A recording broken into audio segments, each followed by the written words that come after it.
Good morning, good afternoon, and good night for all the audience. Congratulations, today, October 5th, is the World Habitat Day. On this World Habitat Day, I have prepared a lecture on a very interesting topic, the most unaffordable informal housing in the most unaffordable city. This is an empirical study on the rental determinants of informal housing in Hong Kong. I'm Edward Yu, Associate Professor, University of Auckland Business School.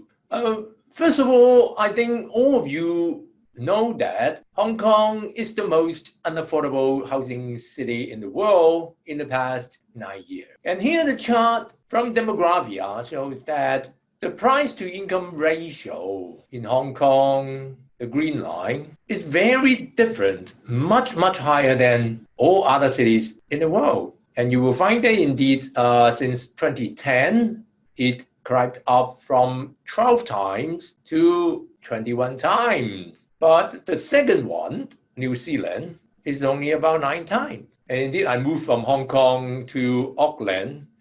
That is from the most unaffordable cities, moved to the second most unaffordable city. And here I make a comparison between two economies, and you will find that from 2012 to 2018, the changes of the housing price to household income ratio in Hong Kong amounts to 54%, while the second most unaffordable city is just about 28%. And here shows you the most expensive home per square foot in the world. In 2014, this is a house located on the Peak. It is house number 1 at 12 Peaks, Hong Kong. It is a 4,661 square feet with a 4,000 something square feet garden and a private pool, a 273 square feet terrace, and 813 square feet rooftop, together with a car parking space.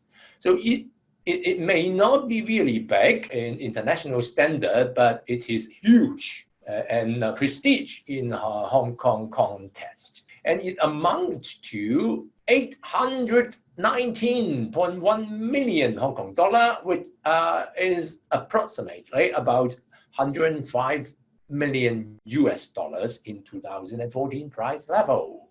Is equivalent to 22,530 US dollars per square foot. So it is regarded as the most expensive home per square foot in the world. Of course, we may not be able to afford to buy a house in this very unaffordable city in the world. How about renting? Unfortunately, Hong Kong is also the most unaffordable rental city.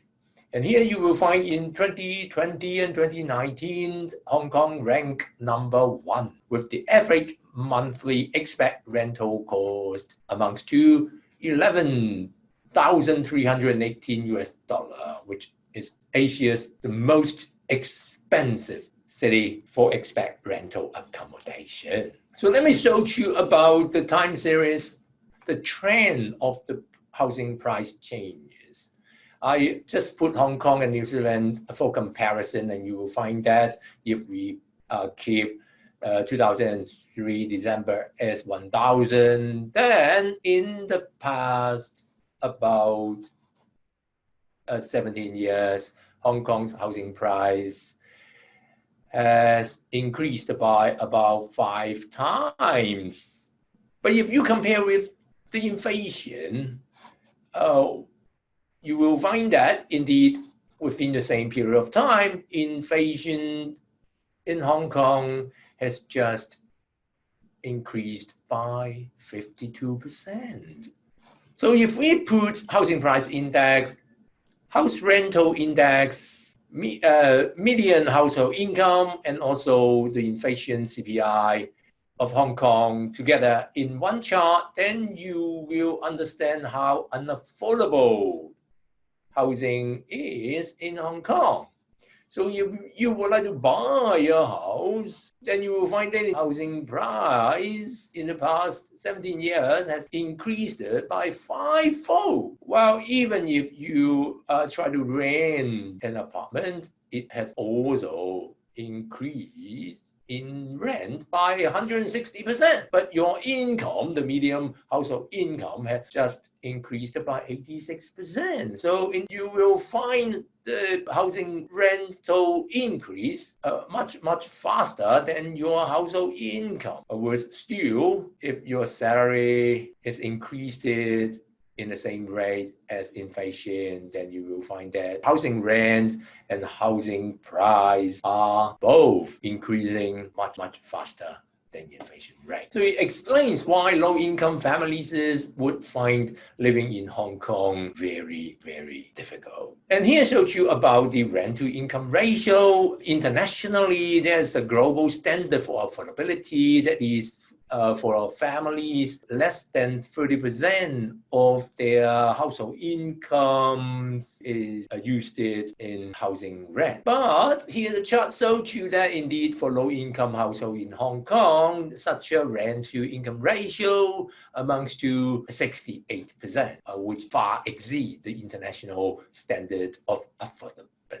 Then how do they survive? There are basically four responses of low-income households to deal with the situation of severely unaffordable housing situation. The first one is to apply for social housing in Hong Kong, right?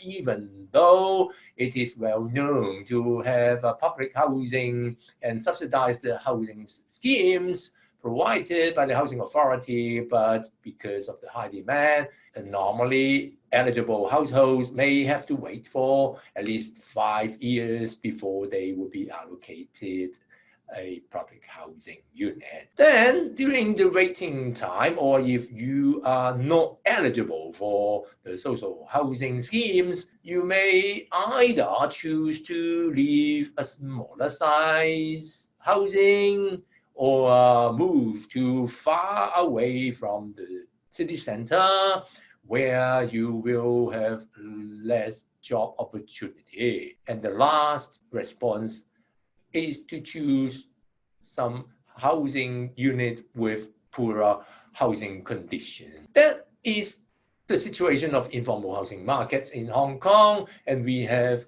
a special name for this group of housing unit called subdivided unit, SDU, because they are of very tiny size and very poor housing condition, and it becomes an informal housing market. Here are the photos showing how poor the condition and how small the size they are, including these well-known cage homes. It's really a cage. This example is about 30 square feet just for one person. And then another two photos show you this one 100 square feet for 4-person subdivided unit, and another one 75 square feet for 3 persons. And because the room is so small, you will find that indeed the household have to put double-decker bed in order to allow, say, 3 to 4 household members to be accommodated. Kids have to study on top of the double-decker bed. So because of the severity of SDU in Hong Kong, we developed the first rental index for SDU so as to monitor and understand about the rental changes of informal housing market in Hong Kong, because the government would only report the rental index of formal housing, and there's no information about the rent of SDU in Hong Kong because they are in informal housing market. And here I compare the formal housing rental index of small unit housing provided by the Rating and Valuation Department of the government, taking 1999 equals to 100. And then based on our developed methodology, we found that in the past 4 years, informal housing's rental index were almost twice that of the formal housing rental index. Keeping other things being equal, you will find that informal housing cost is almost twice that of formal. Let me show you this extreme example. The poorest are paying twice the unit rent of the rich. And here I showed you the peak, very elegant luxury housing unit, which is about 1,215 square feet. And the rental rate is about $9 US per square foot per month. For this cage home, it is about 30 square feet, but it costs $17 US per square foot per month. Sarcastically, the poorest are paying twice the unit rent of the richest. The reason why they are called subdivided units is because originally it is building. The floor plan look like this with 2 staircases, and originally there are 2 apartments. But now the landlord tried to subdivide 1 apartment into 4 subdivided units, as shown in this diagram. Apartment 1, 2, 3, 4. They are originally 1 apartment. So it explains why the size of subdivided units would be so small, because they are subdivided from an original, very small pre-war housing unit or early post-war. And that's the reason why their building conditions are normally very, very poor. And here I try to compare the per capita average living area in different countries. In US, say for example, each person can occupy about 800 square feet, New Zealand 800, Singapore 300. In the formal market of Hong Kong, still we enjoy 160 square feet per person, but in SDU, the average is only about 50 square feet per person. This kind of micro unit is not only very, very small in size, but also there are quite a large number of quality deficiencies, including, first of all, the most important of all, I would say, is the poor air ventilation and natural sunlight. Because of the subdivision, very often there will have no window, no kitchen, sometimes with or without an independent toilet. And then the means of escapes would also be blocked or not too standard. And because of the newly built toilet, then it can also be illegal. So all these quality issues of subdivided units make the condition of SDU very poor. And sometimes, if you would like to add toilet, then it requires approval. And also there may have other statutory requirements, such as repair works, and also a company found to have surcharge on electricity and water fees in informal markets. 2 years ago, I worked together with Ms. Leung, and we published this paper on rental determinants of subdivided units in Hong Kong.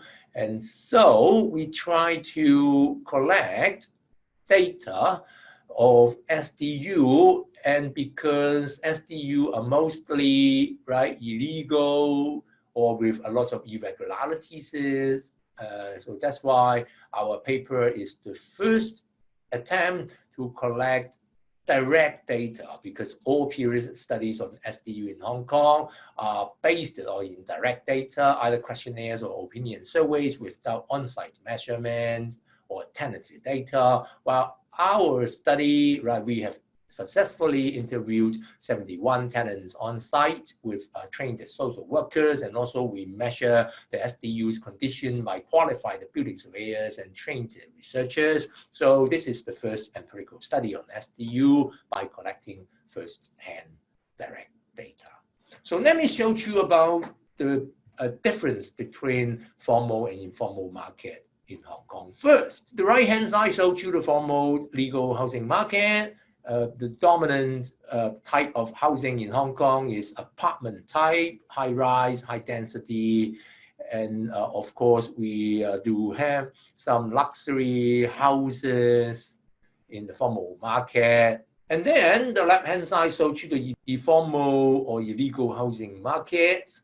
And to the extreme, there are still some illegal structures, squatter and slum, but the dominant portion of housing unit in the informal market is this unique type of housing, SDU. It is a hybrid type because on one hand, it is located within a legal land and a legal structure, but the subdivision may not be legal. So it becomes a very good experiment for us to examine about the difference rental index between SDU and housing apartments, because both of them share the same legality in land use, the same legality in the building structure, but SDU may not be legal